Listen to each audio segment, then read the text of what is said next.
important thing is that everyone gets out and plants things.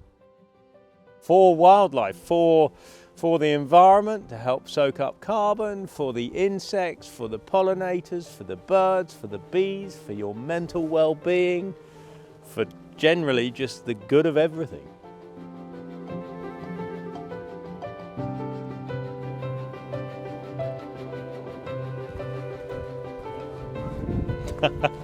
Okay,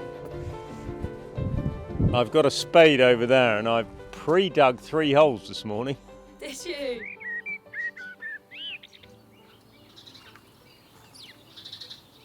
If you're in a small garden, you probably haven't made your own compost and you want to plant a tree. So I'm going to take a bag of what I consider to be the best compost. This is Lakeland Gold, which is soil certified organic. It is commonly called the clay buster. It is basically just composted bracken and comfrey.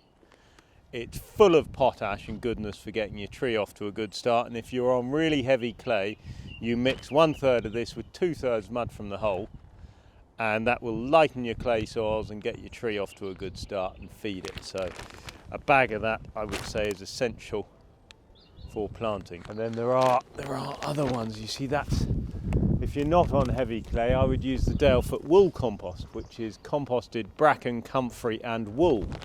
They're both really good starter compost. So if someone hasn't got any compost, I'll ask them, are they heavy clay or are they reasonable soil? If they're reasonable soil, they get the standard wool compost. If they're heavy clay, they get the Lakeland Gold. So I'm going to take a bag of this over. How do I find out what my soil is like?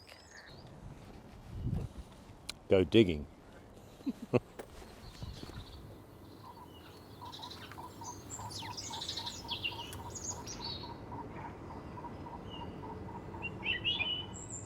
So if you're planting a tree in a lawn area, remove all the turf.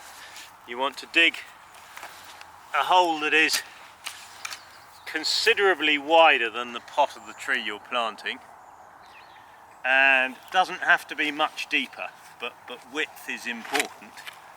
And then get your compost, and you want to mix about 1/3 soil improver with 2/3 mud from the hole. Make sure it's evenly mixed. The worst thing you can do is dig a little hole, fill it full of compost and put your tree just in a hole with good compost. The roots will spiral round and round in that little hole and will never protrude into the sort of heavier clay soil around. Several years later you'll find your tree drops dead. You'll dig it up and you'll find the roots have just tied themselves in knots and not gone into the soil around.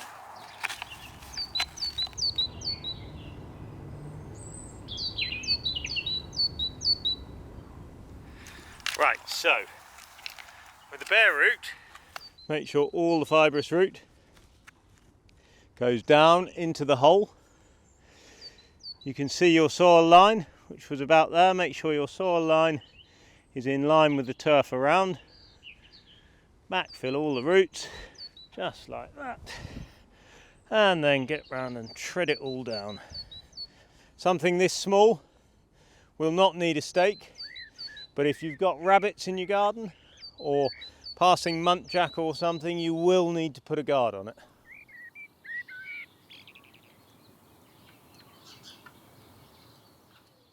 Container grown tree should have a good root system in it. Often you'll find the roots are much more tightly packed. If they are, just tease them up, tease them out.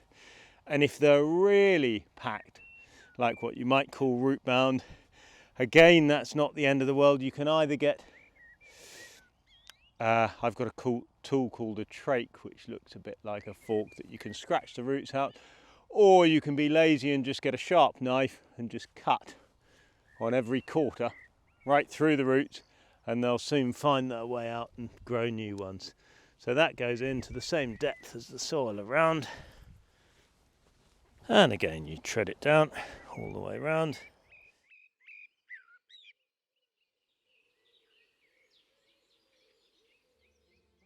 So this is how I'd finish it ideally. You give it a bark mulch on top, which will keep the weeds down and the moisture in. I've planted it well to a good depth. I've given it a rabbit guard to prevent rabbits ring barking it. I've put a stake on the side of the prevailing wind, so the wind tends to come from this way, so the tree will be blown away from the stake.